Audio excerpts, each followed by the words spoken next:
Hoje o título dela É Preciso Amar Mais que Amor. Muito se fala em amor. Hoje o amor virou um Deus. Essa é a realidade. O amor virou um falso Deus. O amor se tornou um ídolo dessa geração. Mas pouco se fala sobre o que significa amar de verdade. O que significa o verdadeiro amor. O título da nossa mensagem é exatamente para lembrar uma música. Não sei se você leu lembrando da música. Uma música muito conhecida daquela banda Legião Urbana. Eu acredito que é Legião Urbana. É aquela música que diz: é preciso amar as pessoas como se não houvesse amanhã. E aí você já deve ter ouvido essa música. Quando canta-se essa música, que amor essa música se refere? Quando outras músicas falam sobre amar, falam sobre amor, que tipo de amor essas músicas exaltam, comunicam ou se apoiam? É óbvio que muito se diz sobre amor e muitos dizem que o amor vencerá. O amor vencerá no fim. Mas a grande pergunta que deve continuar ecoando em nossas mentes é: a que amor você se refere? A que amor você está se posicionando? A respeito de que amor você se posiciona? Será que o mundo sabe de fato o que significa amar? Será que o mundo sabe de fato o que significa amor? Um outro problema que eu quero trazer no nosso pensamento inicialmente é um problema de hermenêutica. Para quem estudou na escola dominical, a nossa primeira disciplina da EBD foi hermenêutica, que é a arte de interpretar as escrituras. Muitas vezes um texto, ele é tão repetido isoladamente, que você passa a ter, na hermenêutica, na interpretação daquele texto, você passa a ter um problema que a gente chama de exegese. O que é não é exegese. Exegese é eu extrair do texto o significado. Exegese é eu inserir no texto um significado que ele não tem. E o problema é que determinados textos são tão repetidos, que você passa a naturalmente fazer uma leitura, inserindo naquela interpretação o que a gente chama de exegese. E muitas vezes tirando o texto do contexto, do sentido que o autor queria para aquele texto. De vez em quando alguns irmãos mandam mensagens para mim, tirando dúvidas teológicas. Se você tiver com dúvidas teológicas e quiser mandar mensagem, não tem problema nenhum, pode mandar mensagem, viu gente? O meu trabalho é esse mesmo, é ajudar vocês a aprender a Bíblia. E aí tem irmãos que mandam mensagens para mim, para tirar dúvidas a respeito de alguma coisa aqui, uma coisa ali.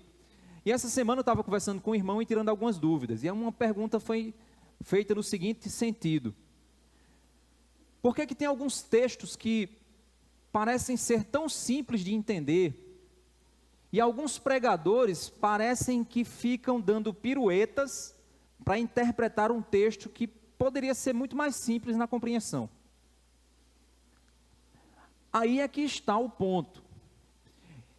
Nem sempre simplicidade é sinal de fidelidade.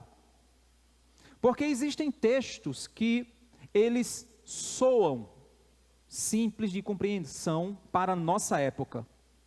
Mas, na realidade, nós é que achamos mais confortáveis, para a nossa compreensão atual, achar que aquele texto está dizendo aquilo ali. Deixa eu citar um exemplo para vocês. Existe um texto que muitos pregadores usam em congressos de jovens, que é aquele texto em 1 Timóteo que diz assim: cuidado com as paixões da mocidade. Paulo adverte Timóteo a fugir das paixões da mocidade. Aí a gente pensa logo o quê? Cuidado com os namoricos, minha galera. Mas Paulo não está preocupado com os namoricos de Timóteo. Obviamente, Timóteo não tinha namoricos, né? Timóteo era um cara com ou 30 ou mais de 30 anos. Então, ele não estava preocupado com os namoricos de Timóteo. Na realidade, quando você vai entender o contexto do texto, Paulo está falando sobre o desafio da época de Timóteo, o desafio de ser influenciado por um ambiente de constantes debates públicos. O esporte nacional do povo grego eram debates. O esporte nacional do povo grego não era futebol. Eles adoravam ver filósofos debatendo nas praças e ouvindo novas reflexões sobre a realidade do mundo. Era o esporte nacional daquele povo, um povo muito culto, né? Porque aqui no Brasil, se você for fazer isso, você passa fome. Mas esse era o esporte nacional. Então, os maiores debatedores, os maiores pensadores eram aqueles que tinham uma retórica diferenciada, um discurso diferenciado e que venciam debates.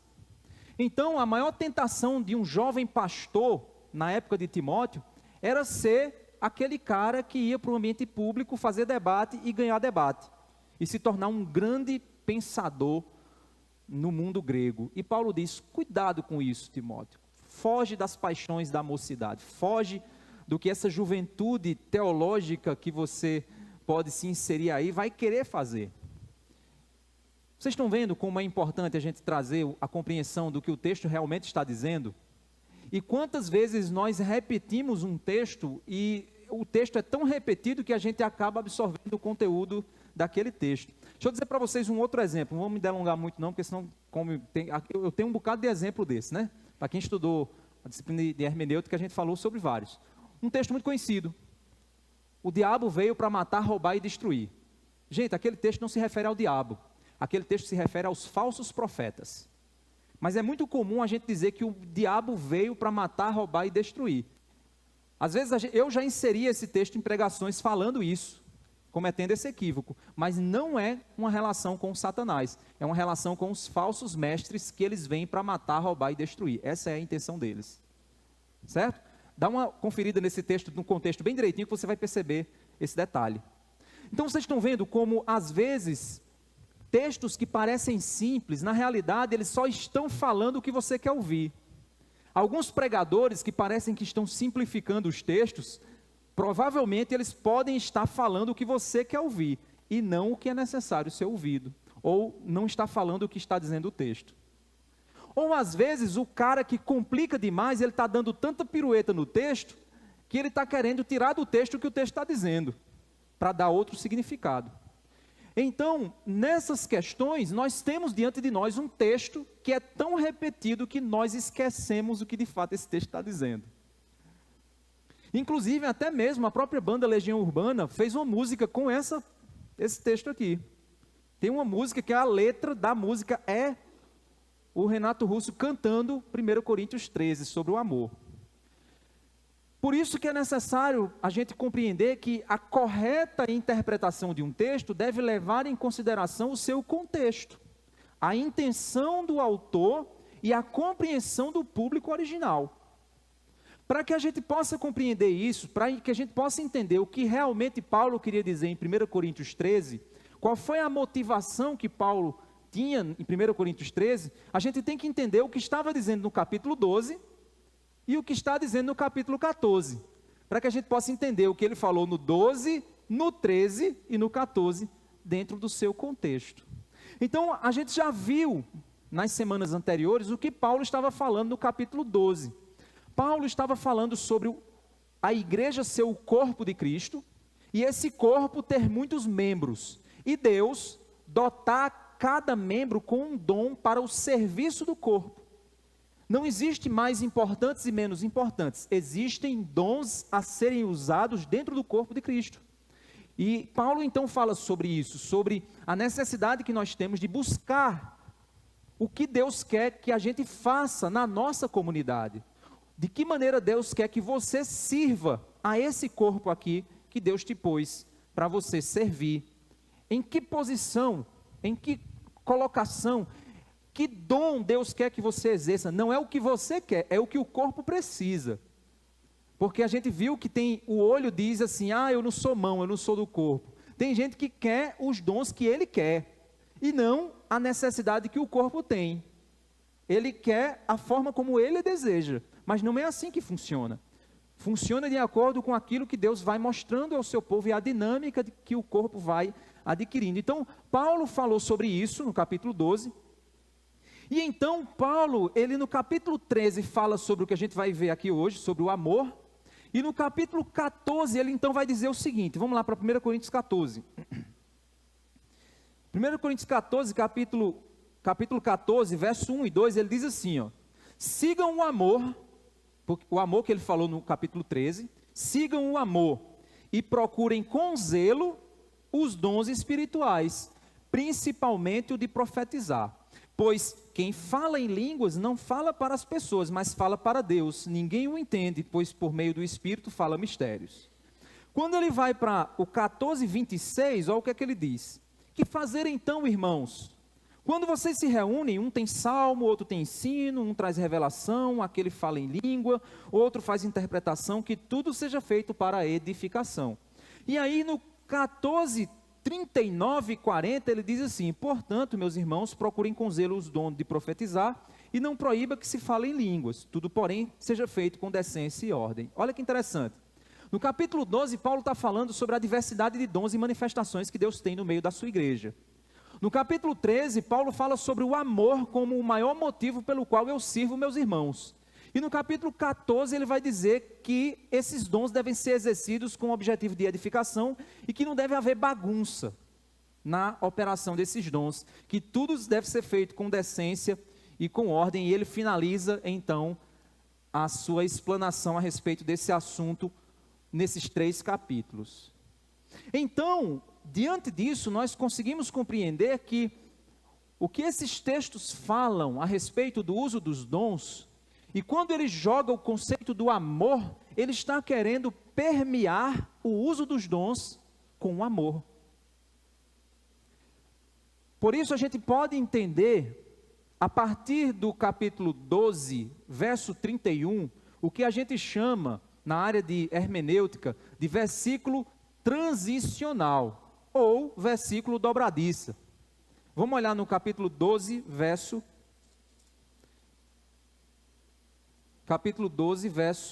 31, ele diz assim, ó, entretanto, procurem com zelo os melhores dons, e eu passo a mostrar-lhes um caminho ainda mais excelente. Ele diz assim, busque o que Deus espera de você, para você servir a sua igreja, o que Deus quer de você no serviço da sua igreja, de dom espiritual aos dons mais simples do corpo de Cristo. Mas o que Deus espera que você faça pela sua comunidade? O que Deus espera que você sirva? Procure com zelo algo para fazer, para edificar ao povo que Deus te deu para servir.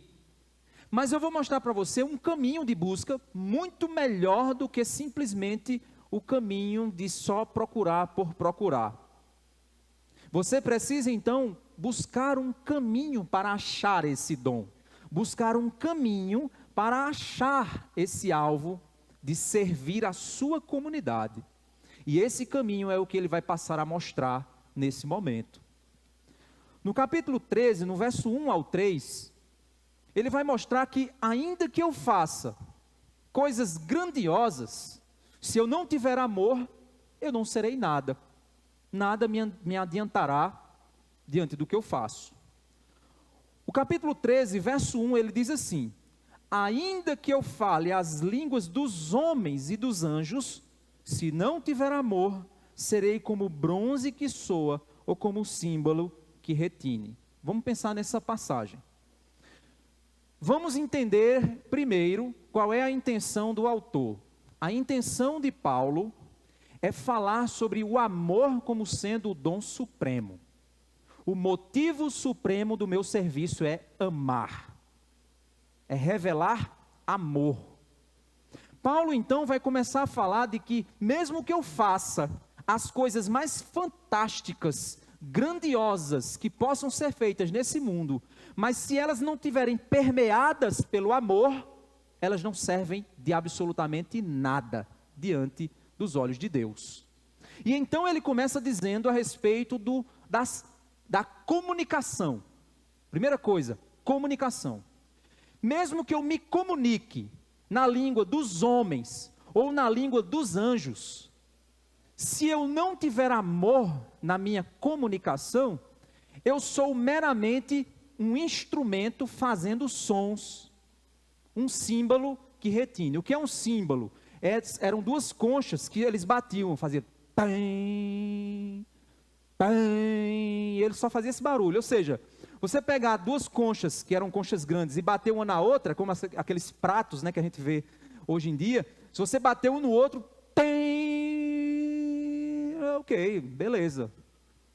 Se você comunicar, se você emitir som com sua boca, mas esse som, ele é uma emissão sem nenhum motivo amoroso por trás, ele é apenas barulho.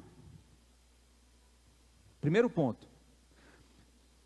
Observem como os textos são usados como pretextos para muita coisa.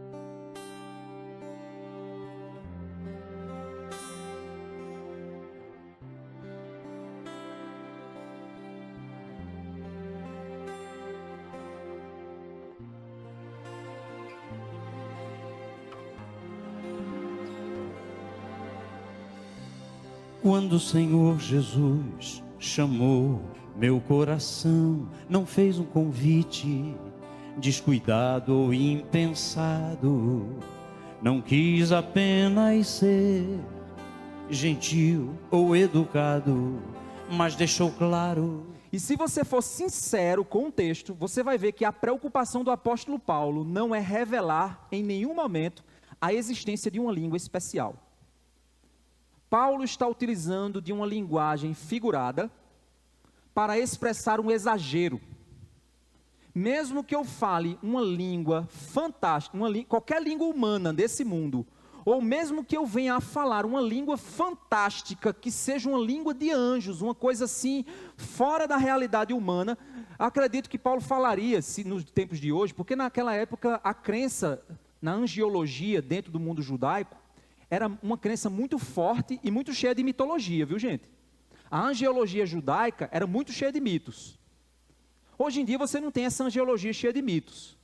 Imagino eu que o que Paulo falaria nos dias de hoje seria o seguinte, certo gente? Aí pode ser uma heresia minha, mas eu imagino que ele poderia dizer o seguinte: ainda que eu fale qualquer língua nesse mundo, ou qualquer língua intergaláctica, de qualquer alien, mesmo que eu fale qualquer tipo de linguagem, por mais esquisita que seja, ou humana que seja, eita, Paulo disse que agora existem aliens. Paulo agora falou que os aliens, eles existem, estão por aí nos esperando e vão nos abduzir e vão fazer experiências com a gente. Espera aí, calma. Paulo está dizendo que mesmo que o som emitido por mim seja um som compreendido por qualquer linguagem humana, ou até mesmo um som incompreendido pela linguagem humana, ou mesmo uma coisa celestial, vinda dos anjos e da mitologia angiológica, se não houver amor, é inútil a emissão do meu som. Ficou claro isso, irmãos? É necessário a gente ser sincero com o que o texto está dizendo. Ah, mas tem outros textos que falam sobre a língua dos anjos. Tudo bem, eu respeito. Mas grande parte da interpretação a respeito da existência de uma língua de anjos vem da compreensão desse texto aqui. Vocês vão ver que tanto existe exagero na compreensão da existência da língua dos anjos, como também na compreensão da cessação dos dons espirituais. E quando chegar no final eu vou mostrar para vocês que é um outro exagero que é cometido também, que não tem base lógica simples para compreender dessa forma. No verso 2 ele vai dizer o seguinte: ainda que eu tenha o dom de profetizar e conheça todos os mistérios e toda a ciência, ou seja, ainda que eu tenha o dom de ouvir Deus falar e falar o que Deus está falando, ainda que eu tenha a capacidade de conhecer as coisas mais misteriosas, científicas e profundas a respeito do universo, ainda que eu tenha tamanha fé, mesmo que eu tenha um dom. Primeiro ele falou do dom de profetizar, agora ele falou do dom do conhecimento, agora ele fala do dom da fé. Mesmo que eu tenha uma fé tão grande, a ponto de transportar montes. Eu vou olhar para a montanha e dizer assim: sai daí, montanha, e vai para lá. Aquela fé do grão de mostarda que Jesus falou. Mesmo que eu tenha uma fé tão tremenda a ponto de fazer isso, se não tiver amor, nada serei. Eu não sou nada. Não, eu sou o cara da profecia. Não, não tem amor. Eu sou o cara da fé que move montanhas. Não tem amor, não é nada. Não, eu sou o cara de toda a ciência, conhecimento teológico profundo, mistérios da natureza. Não tem amor, você não é nada. Você pode até querer ser algo com um dom que você tem, mas se não for movido pelo amor, aquilo não significa absolutamente nada aos olhos de Deus. Mais uma vez, ele exagerou aqui. Agora ele vai para um terceiro ponto, no verso 3. E ainda que eu distribua todos os meus bens entre os pobres, e ainda que eu entregue o meu próprio corpo para ser queimado, ele está dizendo assim: ainda que eu entregue tudo o que eu tenho, e até mesmo eu me entregue, mesmo que eu me sacrifique, eu sacrifique tudo o que eu tenho, e eu me sacrifique também, se por acaso eu fizer um sacrifício, que o meu corpo seja queimado por esse sacrifício, para fazer algo, mas se não tiver amor, isso de nada me adiantará, vai ser apenas uma fogueira andando, vai ser apenas uma distribuição de renda. Se não tiver amor, isso não adianta nada. Vocês vão perceber, à medida que a gente for caminhando para o final, que a gente está tão contaminado por uma percepção equivocada a respeito do amor, que talvez alguns de vocês possam ter pensado o seguinte: é verdade, pastor, se a gente faz as coisas com amor, tudo tem que ser feito com amor, né? O meu trabalho, eu trabalho com amor, eu dou minhas aulas com amor, eu corto os vidros lá do vidraceiro lá com amor, eu ajeito os carros lá na oficina de Silo com amor, eu atendo o pessoal lá da Caixa Econômica com amor, olha, é tudo que eu faço aqui com amor. Não é isso que ele está dizendo. É necessário você primeiro entender, segundo a perspectiva bíblica, o que é amor. Amor não é um sentimento. Amor é a manifestação de uma pessoa. Amar é manifestar em nossa vida e ações um Deus que é amor. A Bíblia diz que Deus é amor. A Bíblia não diz que Deus ama. O alvo não é esse. É óbvio que a Bíblia diz que Deus ama, gente. Pelo amor de Deus. Entenda o seguinte. Tem um texto que diz assim, que Deus é amor. Quando o texto diz que Deus é amor, ele não diz que o amor é Deus. Ele não diz que Deus ama. Ele diz que Deus é amor. Entenda, eu vou repetir. Ele não está dizendo que o amor é Deus. Ele não está dizendo que Deus ama. Ele está dizendo que Deus é amor. O mundo está dizendo que o amor é Deus. Nós devemos dizer que Deus é amor. E quando Deus ama, o que Ele faz? Ele age, Ele entrega-se, Ele se expande para benefício de todo aquele que é amado por Ele. Então o que é amar? É revelar Deus. Vamos voltar para o texto? Ainda que eu fale as línguas dos homens e dos anjos, se eu não revelar Deus com o que eu faço, serei como o bronze que sou, como símbolo que retine. Ainda que eu tenha o dom de profetizar e conheça todos os mistérios e toda a ciência, ainda que eu tenha tamanha fé a ponto de transportar os montes e não manifestar Deus no que eu faço, nada serei. E ainda que eu distribua todos os meus bens entre os pobres, e ainda que eu entregue o meu próprio corpo para ser queimado, se não tiver amor, se eu não revelar Deus, isso de nada me adiantará. Então você entendeu que não é só fazer a coisa com sentimento, com um coraçãozinho no olho. Eu vou atender aquela senhorinha lá na Caixa Econômica com um coração bem lindo no olho. Eu vou fazer aquela programação lá do programa que a empresa me pediu lá, a Adiel vai fazer o programa com um coração lá e vai mandar um coração para o chefe dele. É muito amor que eu tenho que sentir. Não é isso. Maridos, amai a vossa mulher, Ah, Michele, eu te amo. É isso que o texto está dizendo? Maridos, amai vossas mulheres, como Cristo amou a igreja e se entregou por ela. Como é que um marido ama a mulher? Revelando Jesus no seu amor. Está vendo? A partir de hoje, não fique pensando que amar é um sentimento. Foge disso aí. Porque na hora que você pensar que amar é um sentimento, lá embaixo vai estar escrito, assinado, Satanás. O amor acabou, não tem mais sentimento entre nós. Claro, foi Satanás que te deu. Porque quando é Deus, não é assim que funciona. O amor segundo Deus, o amor que revela Deus, o amor que Deus nos chama a revelar, não é sentimento, é ações que revelam Deus. Pastor, onde é que você viu isso? Vamos para o texto, vamos voltar para o texto. Capítulo 4. Ele agora vai dar as qualidades do amor. O que é amor então? O amor é paciente. Aí você já parou para pensar, se o amor é um sentimento, como é que é um sentimento paciente? Se paciência já é um sentimento. Buguei agora. Ele tá falando de amor como se o amor fosse um ser. Ele está falando de amor como se o amor fosse uma entidade. Ele não está falando de amor como um sentimento. Ele está falando de amor como uma pessoa. Ele está dizendo que o amor é paciente e bondoso. O amor não arde em ciúmes, não se envaidece, não é orgulhoso. O amor não se conduz de forma inconveniente, não busca os seus interesses, não se irrita, não se ressente do mal. O amor não se alegra com a injustiça, mas se alegra. Como é que um sentimento se alegra? Parou para pensar nisso? Como é que um sentimento se alegra?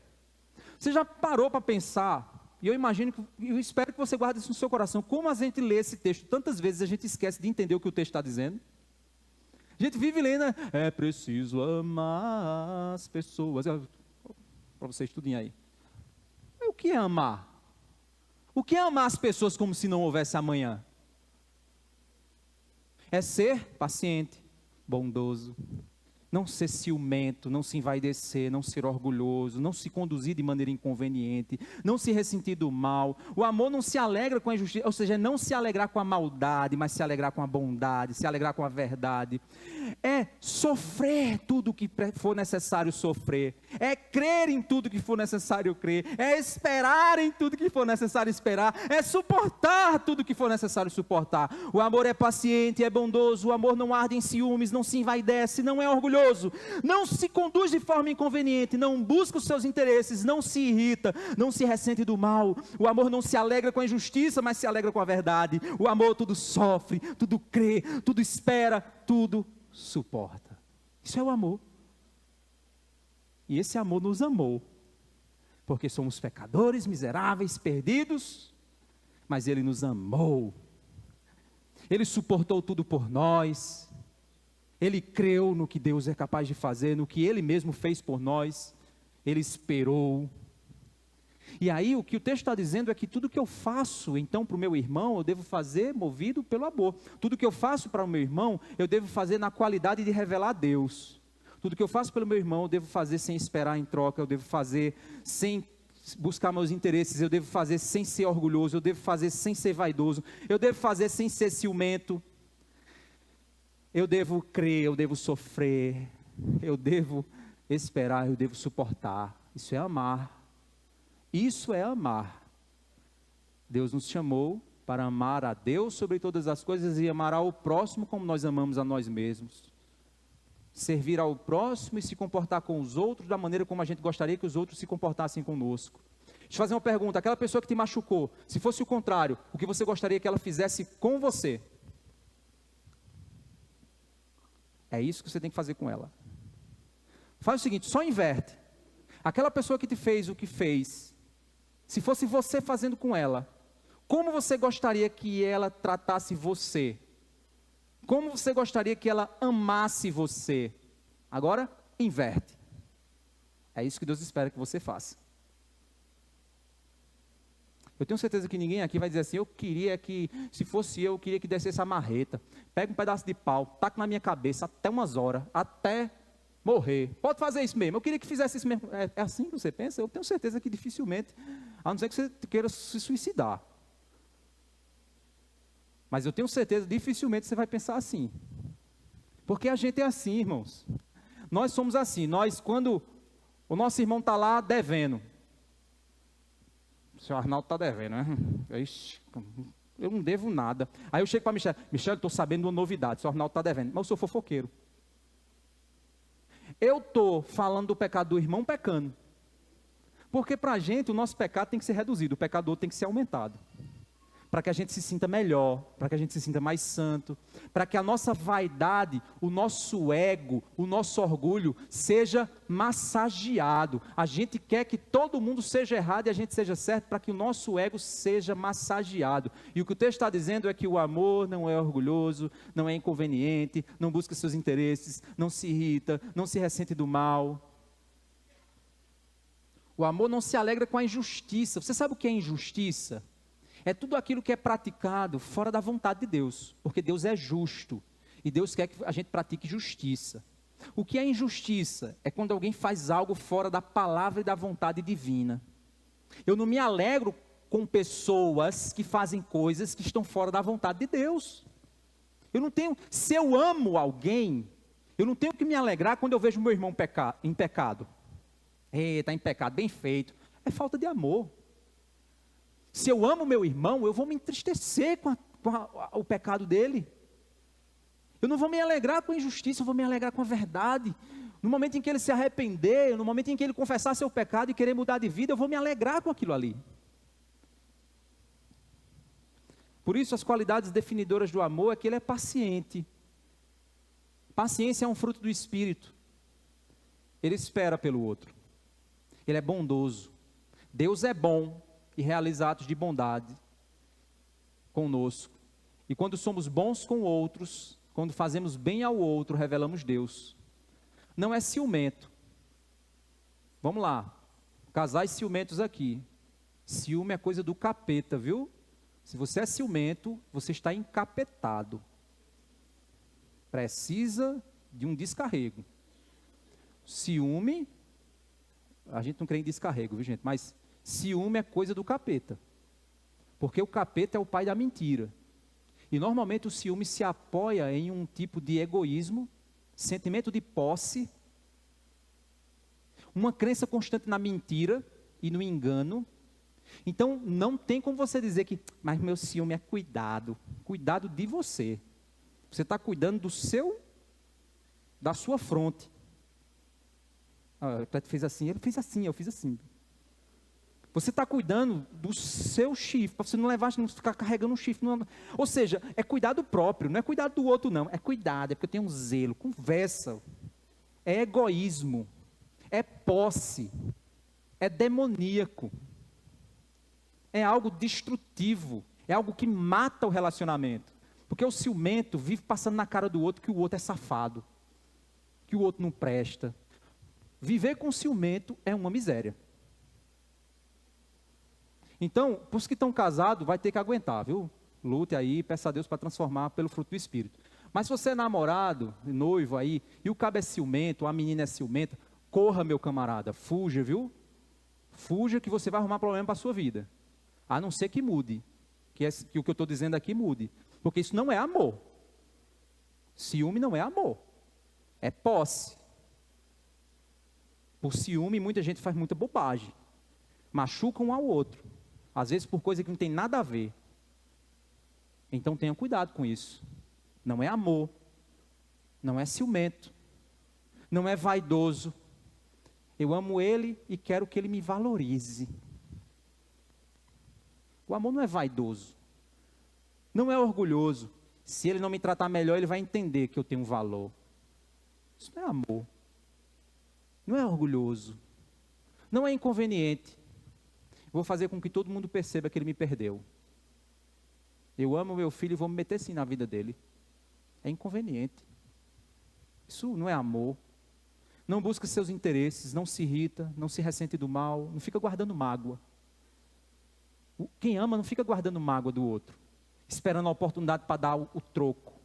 Isso não é amar.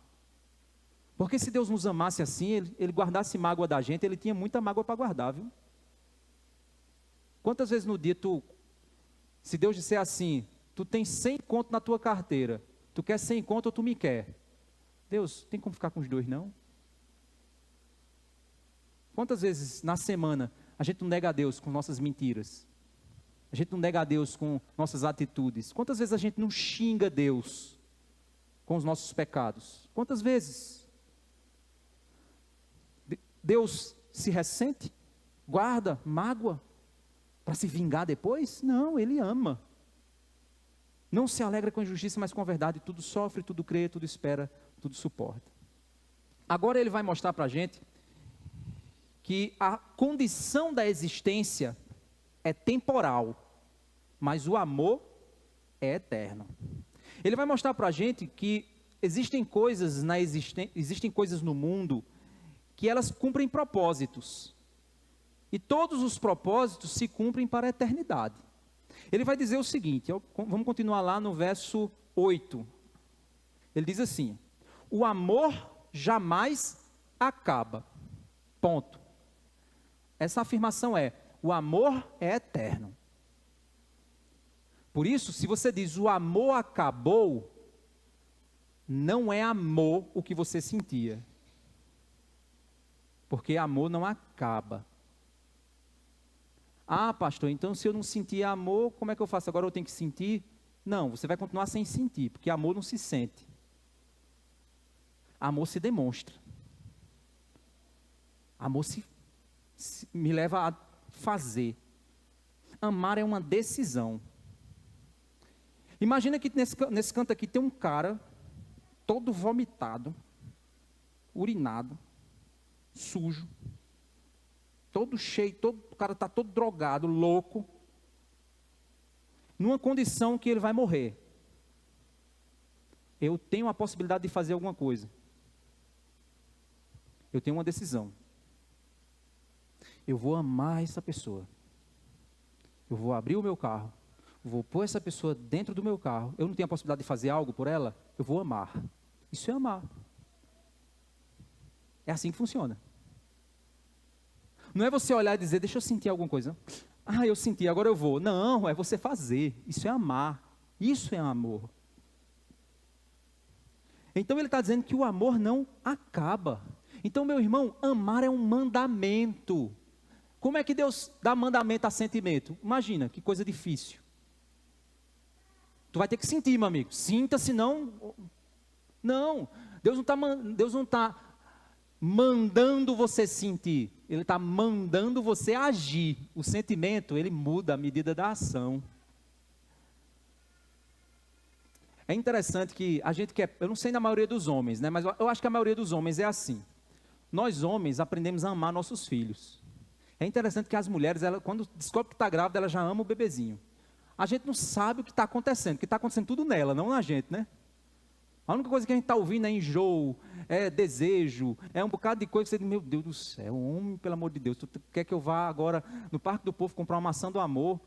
Aí lá vai eu com o Robson, ligo para Robson de noite, Robson, vai ali comigo no Parque do Povo, comprar uma maçã do amor, porque Michele disse que estava com desejo. Aí lá vai, meu Deus do céu, 2 horas da manhã, eu e Robson lá, acho que o povo se tivesse pego a gente lá, ele dizia assim, eu vi Lázaro e Robson lá no Parque do Povo, os dois, ó, comprando maçã do amor, um para o outro. Imagina que coisa. Que situação. Eu não era pastor ainda, né? Se fosse, ia aparecer na patrulha da cidade. Márcio Rangel.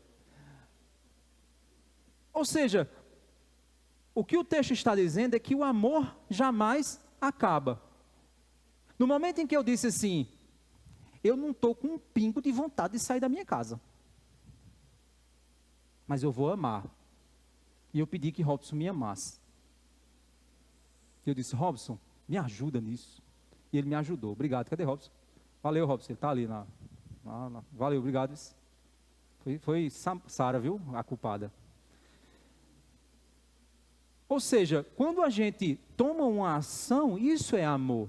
E é interessante que nós não temos essa percepção com os nossos filhos, nós homens. Mas quando a gente vê aquele bebezinho na nossa frente, dependendo da gente, Mateus está vivendo isso agora, né, Mateus?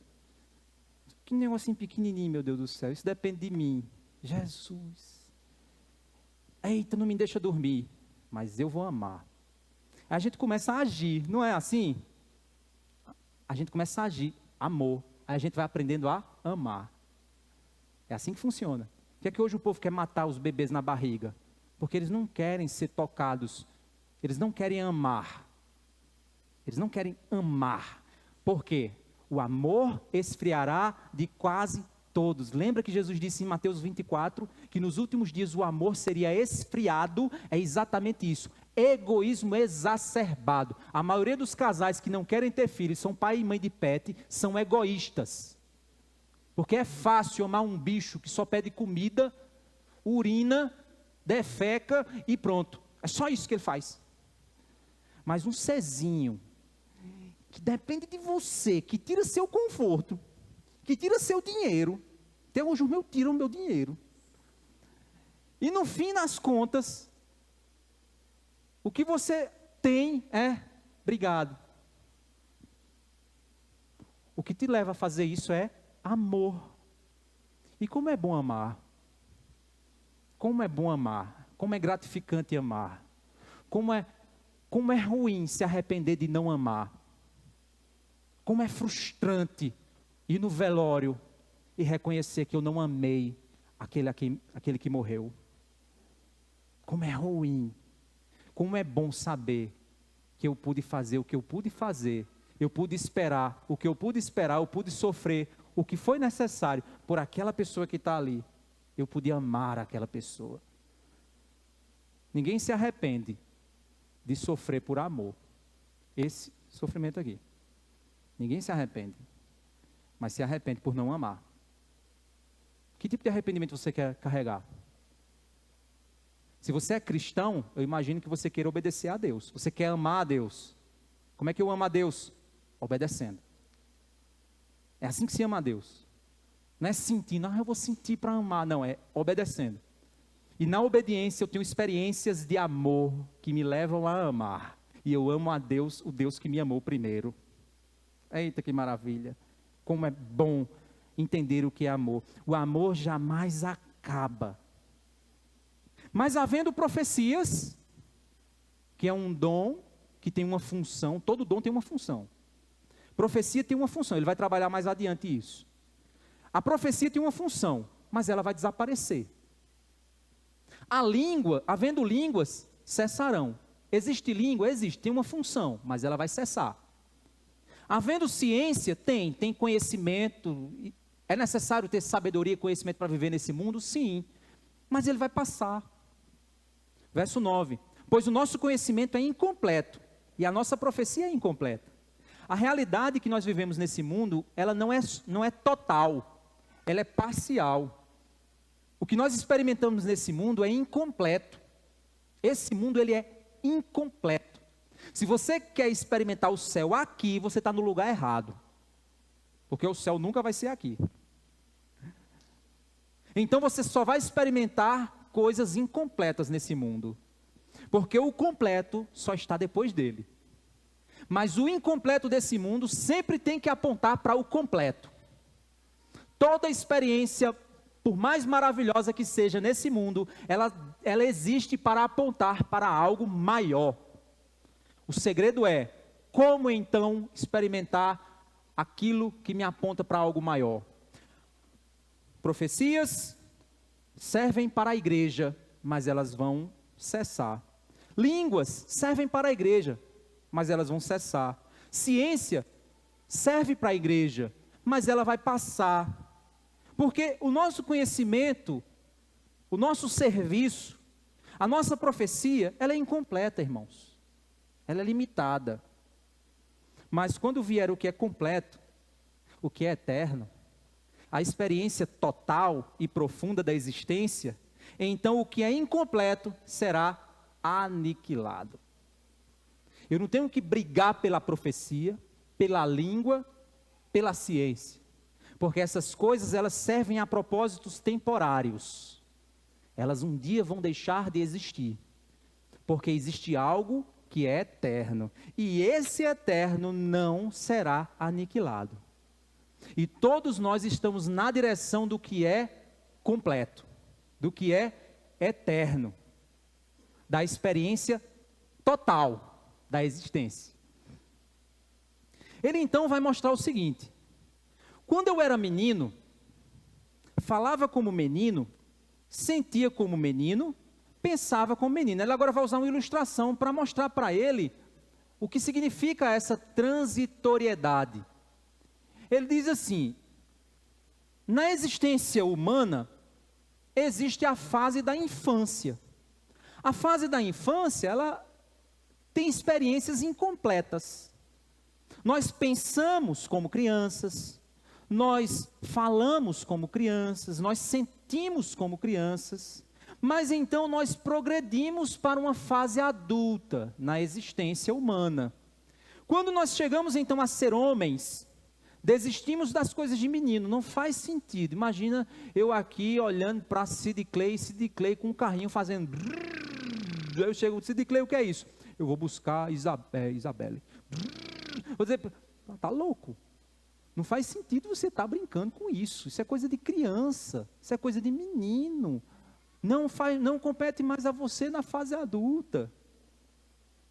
O que Paulo está dizendo é que existe a ação divina, as experiências e as condições nas quais Deus nos concede como povo, nos concede como indivíduos, que são experiências para nos levar à maturidade.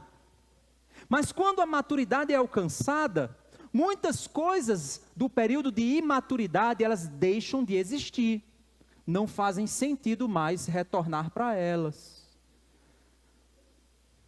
Ele então diz, verso 12, porque agora vemos como no espelho, de forma obscura. Aí você diz assim, mas o espelho é tão bom, né? Você olhar no espelho, você vê até a caca que está lá no seu olho, você vê, qual é o problema? Você já viu o espelho da época de Paulo, como era? O espelho da época de Paulo era um disco de cobre, polido até o máximo que pode ser polido, que dava uma visão mais ou menos, mas ajudava você a ver alguma coisa. É esse espelho que Paulo se refere. Paulo não está se referindo ao espelho de hoje não, que a gente usa até câmera de celular como espelho. Então ele está dizendo o seguinte, nós quando tentamos olhar para a realidade, nós olhamos para a realidade como se a gente estivesse olhando para um espelho. Não é claro a imagem. Não é uma imagem perfeita, plena e total. Quando nós olhamos como se fosse no espelho, de forma obscura. Depois, nós veremos face a face. Agora entenda o seguinte, Paulo está traçando um paralelo de ideias aqui. Lembra que Paulo disse que existem coisas, determinadas condições, elas existem e depois elas cessam, param e passam? Ele falou, línguas, profecias, ele está citando exemplos de dons que eles passam, cessam, param. Ele pegou essa mesma ideia e jogou e disse assim, agora pense o seguinte, existe a fase da infância e a fase do adulto. Na infância eu sinto, penso e faço como criança, mas quando eu viro adulto, eu deixo dessas coisas de criança. Agora ele vai usar uma terceira comparação. Ele diz, agora eu enxergo as coisas de modo ainda obscuro, não completo. Mas vai chegar um momento em que eu vou enxergar de maneira plena, profunda, completa e total. Depois veremos face a face. Agora, meu conhecimento é incompleto. Depois eu conhecerei como eu sou conhecido. O que ele está dizendo é que eu olho para o espelho de bronze polido e eu vejo uma imagem que não é muito eu. Mas um dia eu vou ter a capacidade de olhar para uma imagem que vai ser exatamente quem eu sou. E eu conheço como de fato eu sou conhecido. Lembram-se que a Bíblia nos ensina que quando nós formos glorificados, o nosso corpo será transformado e nós seremos semelhantes a Jesus. com um corpo glorificado, um corpo perfeito, um corpo sem pecado, chegará o dia em que eu vou ter capacidade de olhar o passado, pensar no passado, refletir e ver o passado de uma maneira tão clara que eu vou dizer: agora eu entendi porque que naquele dia eu fui para a UTI. Deus me mostrou o que Deus fez comigo, o que Deus fez no meu coração naquela época. Enquanto eu estava na UTI, eu não entendia. Eu tentava entender. Eu tentava contemplar, eu tentava compreender. Alguém chegava para mim e dizia: irmão, tenha paciência, Deus faz coisas maravilhosas. Pessoas tentavam me aconselhar, tentavam me ensinar, eu tentava entender, mas eu não conseguia. Era como se eu estivesse olhando para uma imagem, num bronze polido. Mas agora, eu quando olho e penso no meu passado, eu me alegro com minha dor, e eu vejo que aquela leve e momentânea tribulação produziu um peso eterno de glória acima de toda comparação. Então quando eu olho para isso, eu digo: louvado seja Deus, pelas dores que eu passei, porque naquelas dores Deus me fortaleceu e me transformou. Agora eu vejo face a face, agora eu entendo plenamente toda e qualquer circunstância na qual Deus me colocou, eu entendo totalmente para que essas circunstâncias serviam. O que ele está então nos ensinando é o seguinte: toda a existência, ela está caminhando de um estado parcial para um estado pleno e perfeito. Deus está movendo as circunstâncias, está movendo suas mãos na história do mundo, está fazendo a sua obra avançar conforme Ele quer. Deus está fazendo a igreja ir da infância para a fase adulta, está fazendo você ir da infância para a fase adulta espiritual, está levando o mundo da infância para a fase adulta espiritual. Deus está conduzindo cada circunstância da sua vida para transformar você na imagem de Cristo. Ele está fazendo uma obra na sua vida, independente das circunstâncias. Ele está fazendo coisas para transformar você na imagem do Filho dele. Então, meu querido, o que Paulo está nos ensinando é que tudo tem o seu tempo, o seu propósito, e um dia passa. Mas o amor não. Paulo está dizendo: vocês estão preocupados em falar a língua agora, vai chegar um dia que não vai ser necessário mais falar. Mas no lugar de se preocupar com uma coisa que um dia vai passar, vocês têm que se preocupar com uma coisa que nunca passa: o amor. Não, mas aí eu não vou mais falar. Não. Paulo lá na frente diz: não proíba falar, mas fale com amor. Fale por amor. Ah, então não vou mais profetizar. Não é que você vai proibir. Não estou querendo dizer isso. Eu estou dizendo para você que o que ocorre hoje na igreja de Coríntio, muitas vezes são movimentos da infância da igreja, que um dia pode passar, se Deus assim quiser. Mas se na infância da igreja a língua é necessária, que seja por amor. Se a profecia é necessária, que seja por amor. Se é para você ajeitar essa cadeira, varrer servir como intérprete, que seja por amor. Vai chegar um dia que não vai precisar mais de intérprete de Libras, todos vão estar desempregados, porque a gente vai estar no céu, e nenhum dos nossos irmãos surdos vão precisar mais de Libras para ouvir. O primeiro som que eles vão ouvir quando Cristo voltar, se Cristo voltar antes da gente morrer, o primeiro som que eles vão ouvir vai ser a trombeta, levando a gente para o céu. E aí não vai precisar mais de intérprete. Janaína, vocês vão estar desempregados. Não precisa mais.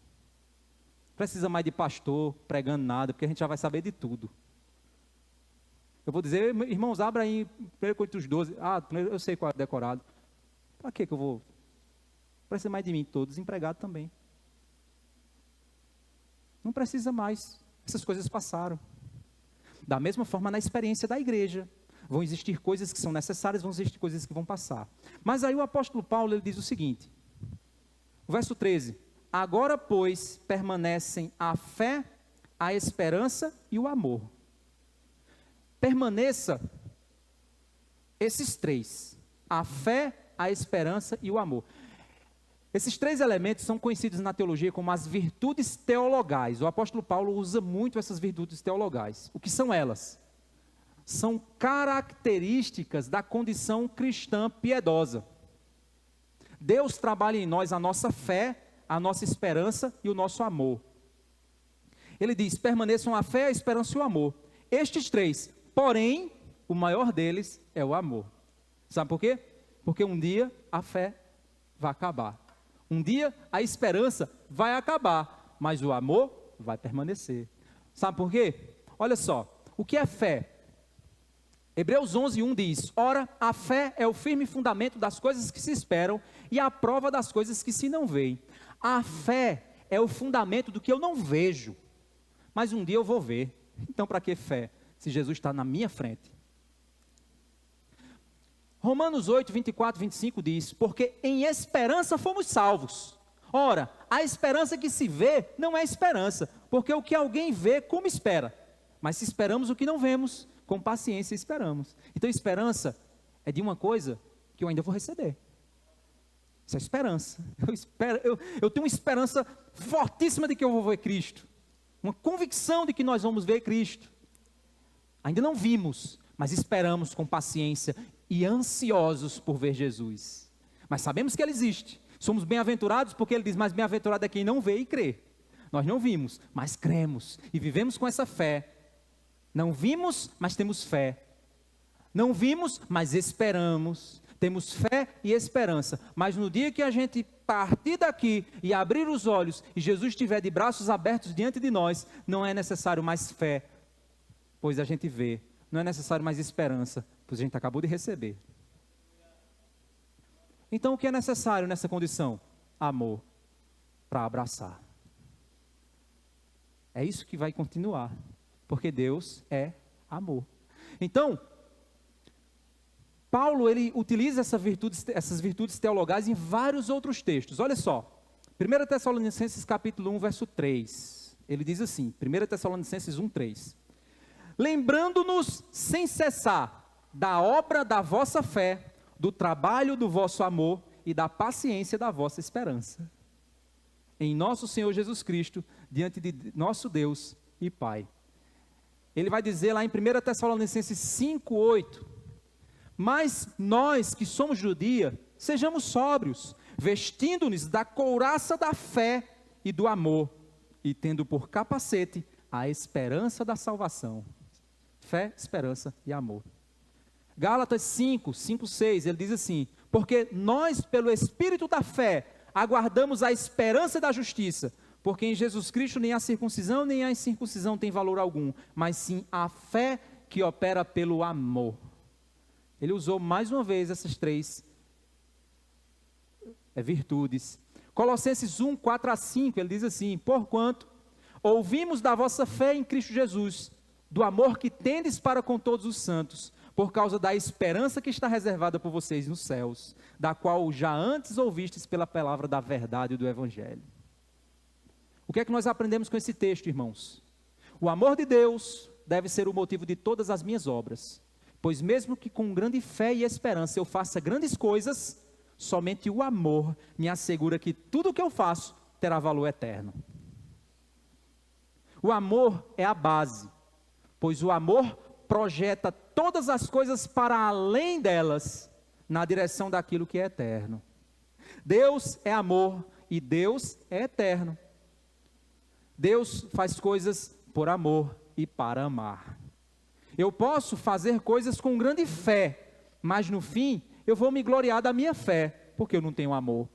Eu posso entregar grandes coisas pela esperança, eu vou ganhar um grande prêmio no futuro, mas eu me tornar orgulhoso por essas entregas, porque eu não tenho amor. Mas se eu fizer por amor a Deus, por amor aos meus irmãos, eu farei de modo paciente, bondoso, não vaidoso ou orgulhoso. Não vou provocar vergonha para me promover. Não farei para meu benefício, não farei por meio pecaminoso. Tudo sofrerei, tudo crerei, tudo esperarei, e jamais acabará o meu amor, pois as minhas decisões são para honrar aquele que me amou e para amar aqueles a quem ele me chamou para amar. Quando eu faço isso, eu revelo Cristo. E quando eu revelo Cristo, eu amo como Ele me chamou para amar. Amar é uma decisão e não um sentimento. Por isso, se eu decido amar, eu tomo ações contra a minha natureza caída, pois eu decidi amar para beneficiar aqueles a quem eu amo. E as minhas ações revelam Jesus e projetam a minha vida para a eternidade. Pois é na eternidade que as pessoas vão lembrar as minhas ações pelas quais eu as amei. Você já escolheu amar outros como Deus escolheu te amar? Ou você só pensa em você e no seu bem-estar? Por isso que, se um dia você ouvir essa música, é preciso amar as pessoas como se não houvesse amanhã. Será que o mundo aprendeu a amar? Ou que o mundo ama é a sua imagem no espelho? Quem você ama? As pessoas ou a sua imagem no espelho? Que nós possamos, irmãos, pensar sobre isso. Amar como Ele nos amou. E essa escolha de amar vai nos tornar a pessoas que revelam Deus. Pessoas que revelam Deus. Eu nunca esqueço de uma experiência de aconselhamento que um jovem que estava tentando tirar a própria vida e a família me chamou e numa conversa com ele disse: pastor, Deus não me ama. Eu disse: ama sim, meu irmão, porque olha a hora da noite, era mais, eu acho que era uns 11 da noite. Olha essa hora. Eu saí da minha casa, eu nem lembro, eu acho que era o dia de folga. Saí da minha casa, na minha folga, e eu vim aqui para dizer para você que Deus te ama. Se isso não for amor de Deus, meu irmão, não sei o que é não. Está querendo o quê? Que Deus venha um anjo, eu amo você. É assim? Olha só, Ele mandou o Filho, morreu numa cruz, ressuscitou, Ele levantou um bocado de profeta na história, levantou um bocado de gente para pregar a palavra, Ele protegeu essa Bíblia até hoje, Ele me ganhou lá aos 17 anos, Ele me trouxe para cá, me transformou em pastor, para que hoje eu viesse falar contigo e dizer que Deus te ama. Tu quer amor maior do que esse? Não sei que amor você está pensando. Você já tem amado pessoas? Decidido amar? O seu cônjuge? Fica mais difícil quando ele te fere, sabia? Fica mais difícil. Jesus, ele disse: se você ama somente quem te faz o bem, que glória há nesse amor? Mas se você ama quem faz o contrário, aí é Deus amando.